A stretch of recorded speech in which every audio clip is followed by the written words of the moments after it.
Өмірде 3 адамды қатты бағала. Сені туғанды, сенен туылғанды, сен үшін туылғанды. Біреуге ақыл айтсаң, әуелі өзің соған амал ет. Себепсіз күлме, мақсатсыз жүрме. Өзің үшін пайдасы жоқ нәрселерге сұрақ қойма. Кішіпейіл және қарапайым бол, бірақ өзіңді кемтар дәрежеге түсірме. Ақымақтармен әңгіме жарастырма, екіжүзділерге жолама. Сөйлеген сөздеріме өкінген күндерім көп, бірақ үнсіз қалғаным үшін ешқашан өкінген емеспін. Досыңды қиын күндерде сына, оның пайдасы мен зиянын електен өткіз. Дүние түпсіз терең теңіз, онда небір патша да, мүсәпір де өткен. Солай екен, сен өзіңе иманнан кеме жасап ал. Ақыретіңе зиян келтіретін дәрежеде дүниеге берілме, бірақ адамға жүк болатын дәрежеде дүниені ұмыт қалдырма. Байлығыңның мөлшерін дос пен дұшпанға білдірме. Ненің пайдалы, ненің пайдасыз екенін ұмытып, өз абыройыңды төкпе. Адамдар әдемі сөздермен мақтана берсін, ал сен үнсіздікті қош көр. Барлық істе орташа жол тұт. Біреудің үйіне кіргенде, көзің мен тіліңе мұқият бол. Өзіңе жақпаған нәрсені өзгеге де тең көрме. Саған ісі түскен кісіні үмітсіз қайтарма, ал наданнан жақсылық күтпе. Аз жеуге, аз сөйлеуге әдеттен, сөйлесең дәлелмен сөйле. Тәнің мен киіміңді таза ұста. Өз наныңды өзгенің дастарханында жеме.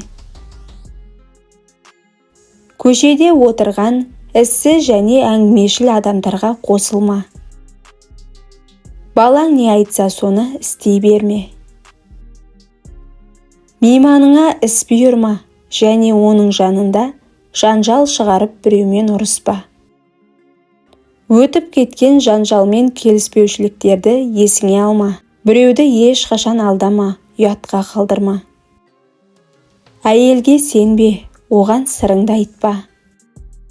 Мен ауыр тастар мен қатты темірлерді де тасыдым, бірақ қарыздан ауыр нәрсе көрмедім. Дәмді тағамдар мен жемістердің де дәмін көрдім, бірақ денсаулықтан тәтті ештеңе көрмедім. Үнсіздік көп адамның қолынан келмейтін даналық.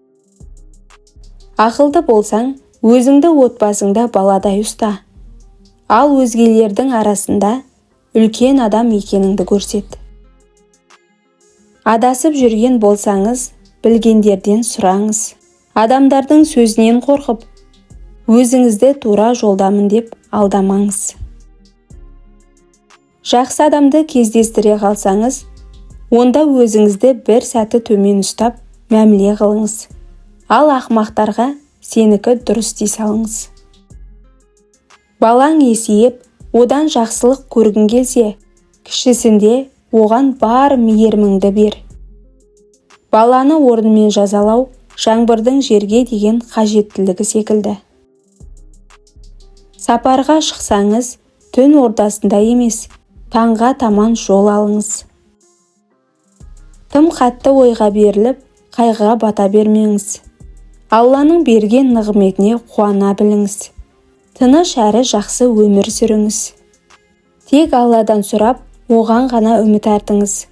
Сонда сұрағаныңыз орындалатын жол көрсетіледі. Сараң да қатты болмаңыз, бірақ үнемшіл болыңыз. Екі нәрсені ұмытып жіберіңіз. Біреуге істеген жақсылығыңызды, біреудің сізге істеген жамандығын. Бір жақты шешім қабылдама. Кінәліні тапқың келсе, екеуінен де жауап ал. Қайғы келген жерге қуаныш та келеді. Терең өзендер үнсіз ағады. Егер мәселені шешуге болатын болса, оны уайымдаудың қажеті жоқ. Ал ол шешілмейтін мәселе болса, қанша уайымдасаң да пайда таппайсың. Бір ауыз жылы сөз 3 ай қыста жауратпайды. Ауыздан шыққан сөз бүкіл әлемді шарлайды.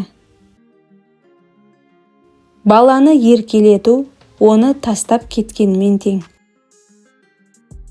Балшықты ұрсаң, өзіңе шашырайды.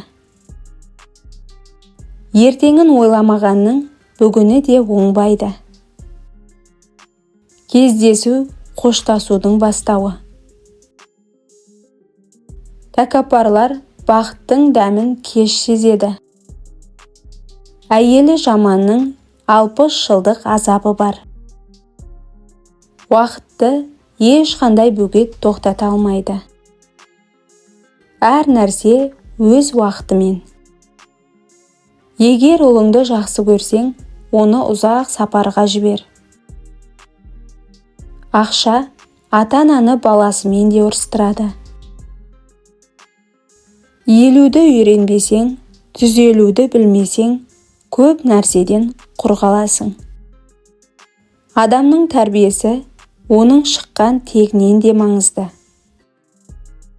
Аузымыз біздің ауруымыз бен бақытсыздығымыздың себепшісі.